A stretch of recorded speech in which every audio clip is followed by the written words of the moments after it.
साल 2022 southern ocean में Antarctica की तरफ बढ़ रहा एक एक्सपीडिशन शिप ड्रैक पैसेज को क्रॉस कर रहा था। कुछ घंटों पहले तक समुद्र बिल्कुल शांत था। पैसेंजर्स आराम से डेक पर घूम रहे थे और दूर तक फैले ठंडे नीले पानी को देख रहे थे। लेकिन फिर मौसम ने अचानक करवट ली। हवा की स्पीड 100 किलोमीटर प्रति घंटे से ऊपर पहुंच गई। समुद्र में ऐसी लहरें उठने लगी जो कई मंजिला इमारतों जितनी ऊंची थी। जहाज कभी किसी पहाड़ जैसी लहर पर चढ़ता दिखाई देता तो अगले ही पल गहरी खाई जैसी लहर के बीच उतर जाता। कई पैसेंजर्स अपनी केबिन से बाहर तक नहीं निकल पाए। कुछ लोगों को इतनी ज्यादा सी सिकनेस हुई कि वे पूरे सफर के दौरान बिस्तर से नहीं उठ सके। जहाज का स्टील स्ट्रक्चर लगातार करहाने और चरमराने जैसी आवाजें कर रहा था।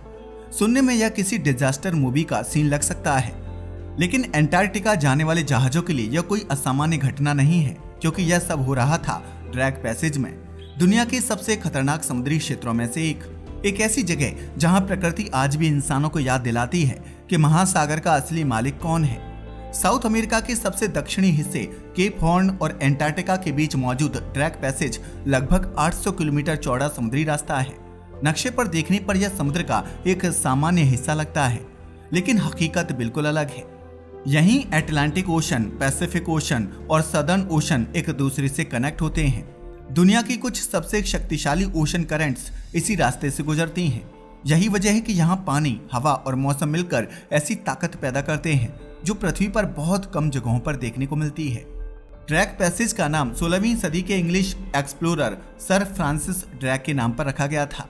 हालांकि इतिहासकारों का मानना है कि शायद ड्रैक खुद कभी इस पूरे पैसेज से नहीं गुजरे थे, लेकिन उनके एक्सपीडिशन ने दुनिया को यह संकेत जरूर दिया कि साउथ अमेरिका के नीचे एक विशाल खुला समुद्री क्षेत्र मौजूद है। बाद में जब यूरोपियन सेलर्स यहाँ पहुंचे तो उन्हें जल्दी ही समझ आ गया कि यह दुनिया के सबसे मुश्किल सी रूट्स में से एक है। इस जगह को इतना खतरनाक बनाने की सबसे बड़ी वजह इसका जियोग्राफी है।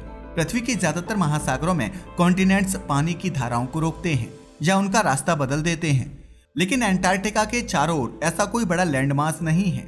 इसी वजह से एंटार्क्टिक सरकमपोलर करंट लगातार पूरे एंटार्क्टिका के चारों ओर घूमती रहती है। यह पृथ्वी की सबसे शक्तिशाली ओशन करंट मानी जाती है। जब यह विशाल वाटर फ्लो ड्रैक पैसेज के अपेक्षाकृत सक्रिय हिस्से से गुजरता है तो उसकी एनर्जी और ज्यादा कॉन्सेंट्रेट हो जाती है। लेकिन केवल पानी ही समस्या नहीं है, यहाँ की हवाएं भी उतनी ही खतरनाक हैं। सदर्न हेमिस्फीयर में 40, 50 और 60 डिग्री लैटिट्यूड वाले क्षेत्रों को सेलर्स ने सदियों पहले कुछ खास नाम दिए थे। रोरिंग 40s, फ्यूरियस 50s और स्क्रीमिंग 60s। यह नाम सुनने में किसी एडवेंचर नोवेल का हिस्सा लग सकते हैं, लेकिन इनके पीछे असली वजह हजारों सेलर्स का अनुभव था। इन क्षेत्रों में पश्चिम से पूर्व की ओर चलने वाली तेज हवाओं के रास्ते में लगभग कोई बड़ा कॉन्टिनेंट नहीं आता। इसका मतलब है कि हवा हजारों किलोमीटर तक बिना रुके लगातार चल सकती है। जब यही हवाएं ड्रैक पैसेज तक पहुंचती हैं, तो वे समुद्र को उग्र बना देती हैं। परिणाम स्वरूप यहाँ विशाल लहरें पैदा होती हैं, शक्तिशाली तूफान बनते हैं और पूरा समुद्र एक ऐसी हिलती हुई दीवार जैसा दिखाई देने लगता है जो अपने सामने आने वाली हर चीज को चुनौती दे रही हो। ड्रैक पैसेज की सबसे खतरनाक बात केवल ऊंची लहरें नहीं है। असली खतरा तब पैदा होता है जब अलग अलग दिशाओं से आने वाली वेव्स आपस में टकराने लगती हैं। सामान्य समुद्र में ज्यादातर लहरें एक ही दिशा में चलती हैं, लेकिन यहाँ ओशन करंट्स, हवाएं और अलग अलग वेदर सिस्टम्स मिलकर वेव्स को कई दिशाओं में भेजते हैं। इससे समुद्र की सतह बेहद केओटिक हो जाती है, जिसे सेलर्स कंफ्यूज्ड सी कहते हैं। ऐसी स्थिति में जहाज के कप्तान के लिए यह अनुमान लगाना बेहद मुश्किल हो जाता है कि अगली बड़ी लहर किस दिशा से आने वाली है। यही कारण है कि आधुनिक जहाज भी यहाँ पूरी तरह सुरक्षित महसूस नहीं करते। इतिहास में ड्रैक पैसेज और केप हॉर्न के आसपास का क्षेत्र अनगिनत जहाजों के लिए नाइटमेयर साबित हुआ है। आज पनामा कैनाल मौजूद है, लेकिन एक समय ऐसा था जब अटलांटिक ओशन से पैसिफिक ओशन जाने वाले लगभग सभी जहाजों को साउथ अमेरिका के नीचे से होकर गुजरना पड़ता था। उस समय ना जीपीएस मौजूद था, ना सैटेलाइट कम्युनिकेशन और ना ही एडवांस्ड वेदर फोरकास्टिंग सिस्टम्स। नाविकों के पास केवल समुद्र, हवा और अपने अनुभव पर भरोसा करने के अलावा कोई दूसरा विकल्प नहीं था। अगर कोई तूफान रास्ते में मिल जाता तो कई बार जहाजों का बचना मुश्किल हो जाता था। 19वीं सदी के सेलिंग शिप्स के लिए यह इलाका विशेष रूप से खतरनाक था। लकड़ी के बने जहाज और कपड़े के पाल इतनी शक्तिशाली हवाओं और लहरों का सामना करने के लिए पर्याप्त नहीं थे। कई बार जहाजों के मास्ट टूट जाते थे, सेल्स फट जाते थे और कुछ जहाज दिनों नहीं बल्कि हफ्तों तक लगातार तूफानों में फंसे रहते थे। कई जहाज कभी वापस नहीं लौटे। कुछ के रैक्स यानी मलबे बाद में मिले, जबकि कुछ हमेशा के लिए समुद्र की गहराइयों में खो गए और उनका कोई पता दोबारा कभी नहीं चल सका। समय के साथ टेक्नोलॉजी लगातार आगे बढ़ती गई। लकड़ी के जहाजों की जगह मजबूत स्टील शिप्स ने ले ली। रडार और सैटेलाइट्स जैसे आधुनिक सिस्टम्स विकसित हुए। वेदर फोरकास्टिंग पहले से कहीं अधिक सटीक हो गई। लेकिन इतनी प्रोग्रेस के बावजूद ड्रैक पैसेज आज भी पूरी तरह इंसानों के नियंत्रण में नहीं आ पाया है। आज यहाँ आने वाले एक्सपीडिशन शिप्स अत्याधुनिक नेविगेशन सिस्टम्स का इस्तेमाल करते हैं, फिर भी यात्रियों को अक्सर समुद्र की असली ताकत महसूस करनी पड़ती है। इसी वजह से एंटार्क्टिका जाने वाले लोग ड्रैक पैसेज को दो अलग अलग नामों से जानते हैं। पहला है ड्रैक लेक, जब समुद्र असामान्य रूप से शांत रहता है और सफर अपेक्षाकृत आसान महसूस होता है। दूसरा है ड्रैक शेक, जब जहाज लगातार घंटों तक जोर जोर से हिलता रहता है और हर यात्री को समुद्र की वास्तविक शक्ति का एहसास हो जाता है। समस्या यह है कि कोई भी पहले से नहीं जानता कि उसे ड्रैक लेक मिलेगा या ड्रैक शेक। एंटार्क्टिका जाने वाले वैज्ञानिकों के लिए यह मार्ग बेहद महत्वपूर्ण है। हर साल हजारों रिसर्चर्स, इंजीनियर्स, टेक्नीशियंस और एक्सपीडिशन टीम्स इसी रास्ते से एंटार्क्टिका पहुंचते हैं। उनके लिए ड्रैक पैसेज सिर्फ एक समुद्री रास्ता नहीं बल्कि मिशन का हिस्सा है। अगर मौसम खराब हो जाए तो जहाजों को स्पीड कम करनी पड़ती है। कभी कभी पूरा शेड्यूल प्रभावित हो जाता है। वैज्ञानिक उपकरणों की हैंडलिंग मुश्किल हो जाती है और कई एक्सपेरिमेंट्स को अस्थायी रूप से रोकना पड़ता है। लेकिन इन सभी कठिनाइयों के बावजूद ड्रैक पैसेज वैज्ञानिकों के लिए बेहद महत्वपूर्ण है, क्योंकि यह केवल एक खतरनाक समुद्री मार्ग नहीं बल्कि पृथ्वी की क्लाइमेट सिस्टम का भी एक महत्वपूर्ण हिस्सा है। यहाँ से गुजरने वाली एंटार्क्टिक सरकमपोलर करंट दुनिया की सबसे महत्वपूर्ण ओशन करंट्स में से एक मानी जाती है। यह गर्म और ठंडे पानी को अलग अलग महासागरों के बीच सर्कुलेट करने में मदद करती है। सरल शब्दों में कहें तो यह करंट पृथ्वी के टेम्परेचर बैलेंस को बनाए रखने में महत्वपूर्ण भूमिका निभाती है। अगर यह सिस्टम अलग तरह से काम करता तो संभव है कि आज हमारी क्लाइमेट भी अलग होती। इसी वजह से ओशियानोग्राफर्स दशकों से ड्रैक पैसेज का अध्ययन कर रहे हैं।